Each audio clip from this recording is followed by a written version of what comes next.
গৌর শীতনাথ প্রমানন্দে গৌর হরি হরি বল। আজ আমরা শয়ন একাদশী ব্রত মাহাত্ম্য অর্থাৎ দেবশয়নী একাদশী ব্রত মাহাত্ম্য কথা রসাস্বাদন করব। মহারাজ যুধিষ্ঠির বললেন, হে কৃষ্ণ, আষাঢ় মাসে শুক্লপক্ষে একাদশীর নাম কি, এর মহিমাই বা কি, তা কৃপা করে আমাকে বলুন। শ্রীকৃষ্ণ বললেন, ব্রহ্মা এই একাদশী সম্পর্কে দেবর্ষী নারদকে যা বলেছিলেন আমি সেই আশ্চর্যজনক কথা আপনার কাছে বলছি। শ্রী ব্রহ্মা বললেন, হে নারদ, এই সংসারে একাদশীর মতন পবিত্র আর কোনো ব্রত নেই। সকল পাপ বিনাশের জন্য এই বিষ্ণু ব্রত পালনকারী একান্তই আবশ্যক। যে ব্যক্তি এই ব্রত প্রকার পবিত্র পাপনাশক এবং সকল অভীষ্ট প্রদাতা একাদশী ব্রত না করে তিনি নরকগামী হন। আষাঢ়ের শুক্লপক্ষের এই একাদশীর নাম শয়নী নামে বিখ্যাত। শ্রী ভগবান ঋষিকেশের জন্য এই ব্রত পালন করতে হয়। এই ব্রতের সম্বন্ধে এক মঙ্গলময় পৌরাণিক কাহিনী আমি তোমাকে বলছি, তা তুমি শ্রবণ করো। বহু বছর পূর্বে সূর্যবংশের মান্ধাতা নামে একজন রাজর্ষি ছিলেন। তিনি নিজের সন্তানদের মতন প্রজা পালন করতেন। সত্য প্রতিজ্ঞ ও প্রতাপশালী চক্রবর্তী রাজা।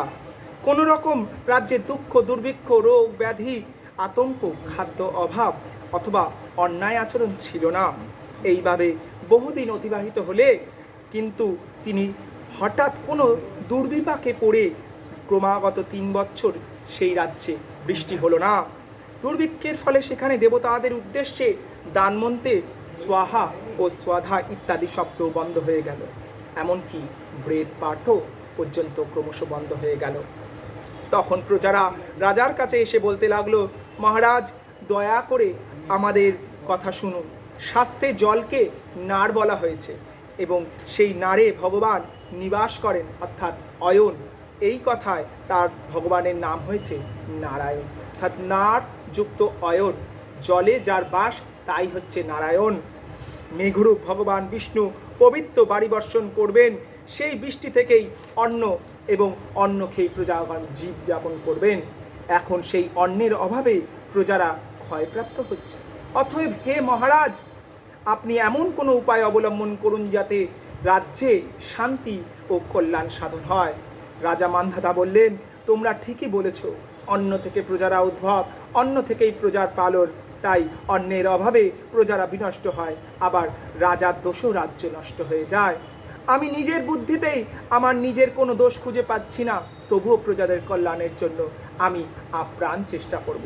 তারপর রাজা ব্রহ্মাকে প্রণাম করে সৈন্যসহ বনে গমন করলেন। সেখানে প্রধান প্রধান ঋষিদের আশ্রম ভ্রমণ করলেন। এভাবে একদিন তিনি ব্রহ্মার পুত্র মহা তেজস্বী অঙ্গিরা ঋষির কাছে সাক্ষাৎ করলেন। তাকে দর্শন মাত্রই রাজা মহানন্দে তার চরণ বন্দনা করলেন। মুনিরা বললেন, আশীর্বাদ করে কুশল প্রশ্ন জিজ্ঞাসা করলেন। রাজা তখন তার বনে আগমনের কারণ সবিস্তারে ঋষির কাছে বর্ণনা করলেন। অঙ্গিরা ঋষি কিছু সময় ধ্যানস্থ থাকার পর, হে রাজন, এটি সত্য, এই যুগে সকল লোক বেদ পরায়ণ এবং ব্রাহ্মণ ছাড়া অন্য কেউ তা তপস্যা করতে পারে না। এই নিয়ম থাকা সত্ত্বেও কোনো এক শূদ্র এই রাজ্যে তপস্যা করছে। তারই অকার্যের জন্যই রাজ্যের এই দুর্দশা। তাই দেখে তাকে হত্যা করলেই তোমার এই দোষ দূর হবে। রাজা বললেন, হে মণিপর, তপস্যাকারী নিরপরাধীর ব্যক্তিকে আমি কিভাবে বধ করিব? আমার পক্ষে সহজসাধ্য অন্য কোনো উপায় থাকলে তা বলুন। আপনি দয়া করে আমাকে তা বলুন। তদুত্তরে মহর্ষি অঙ্গিরা বললেন, আপনি আষাঢ় মাসে শুক্লপক্ষে শয়নী নামে প্রসিদ্ধ একাদশী ব্রত পালন করুন। এই ব্রতের প্রভাবে নিশ্চয় রাজ্যের বৃষ্টি হবে। এই একাদশী সর্বসিদ্ধি প্রদায়ী এবং সর্ব উপদ্রব বিনাশকারী। হে রাজন, প্রজা ও পরিবারবর্গ সহ আপনি এই ব্রত পালন করুন। মুনিবরের কথা শুনে রাজা নিজের প্রাসাদে ফিরে এলেন। আষাঢ় মাস উপস্থিত হলে রাজ্যের সকল প্রজা রাজার সাথে এই একাদশী ব্রত অনুষ্ঠান করলেন। ব্রতের পূর্ণ প্রভাবে প্রচুর বৃষ্টিপাত হলো। কিছুকালের মধ্যেই অন্ন অভাব দূর হলো। ভগবান ঋষিকেশের কৃপায় প্রজাগণ সুখী হলো। এই কারণে সুখ ও মুক্তি প্রদানকারী এই উত্তম ব্রত পালন করার সকলেরই অত্যন্ত আবশ্যক কর্তব্য। ভবিষ্যৎ পুরাণে যুধিষ্ঠির, শ্রীকৃষ্ণ তথা নারদ ব্রহ্মা সংবাদ রূপে একাদশীর এই মাহাত্ম্য বর্ণিত আছে। নিতাই গৌর শীতনাথ প্রেমানন্দে হরি হরি বলে আমরা শ্রবণ করলাম। দেবশয়নী একাদশী, অর্থাৎ 4 মাসের জন্য ভগবান নারায়ণ নিদ্রায় চলে গেলেন এবং আগামী দিন পারণ 4:57 থেকে 9:26 মধ্যে।